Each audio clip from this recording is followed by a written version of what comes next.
What do I do when I'm broken? When I'm broken, I relish it.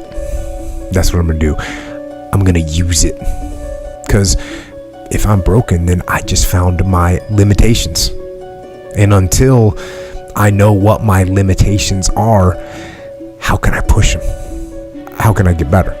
But once I see it, once I feel it, once I see where I was broken, then I can attack that weakness. I can fill in that gap. I can reinforce that breach. If you break, it means it's time to fortify your will to make it stronger. There's all kinds of different ways to break. You can break physically, you can break mentally, you can break your heart, you can break your spirit, and none of those are fun, and all of those are gonna leave a mark.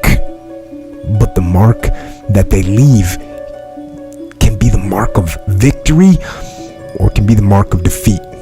Because every time you break, and in every way that you break, while it's a chance, it's definitely a chance for you to give up and for you to just to fall apart. But there's also opportunity. There's opportunity to get stronger and get smarter and get faster and get tougher and get more stable and get more resilient and get better. When you break, you have the opportunity to show the world, the whole world, what you are really made of. So if you break, if you break, the fight isn't over. In fact, if you break, the fight is just beginning. And as you crawl up and out of that dismal and wretched place, covered, and you're covered in blood and sweat and dirt and filth as you rise above what you were, and as you take the form of who you are supposed to be, you will see that in the very act of standing up, in the very act of fighting on, you will become and you will remain unbroken. I'm not saying to put yourself down. I'm saying listen to the truth. And the truth isn't in the 20%. The truth is in this other part of your brain saying, look, man, you're wasting a bunch of percentage here. We have 80 more percent that we're not tapping into, because in this other 80% is suffering, pain, failure, self-doubt, darkness, and then a whole bunch of light. But to get to this light, you gotta go through all of this shit. So a lot of us know that. I can get over here, but over here, man, this is much better, because I gotta go through this journey that is not fun.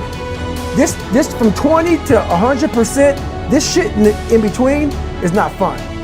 So we decide to live over here. So everybody goes, how do you do that? You know exactly how to do that.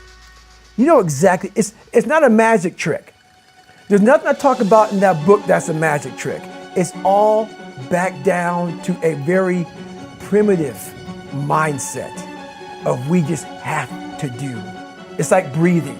Breathing becomes normal. Like we don't even know that we're doing it. That's how you have to live your life. When that alarm clock goes off at 4 or 5 in the morning, your mind says no. You just say, this is what we do. It's what we do now. Because to get to where you want to go, the amount of pain involved, I'm not saying physical, I'm not saying you got to break yourself off.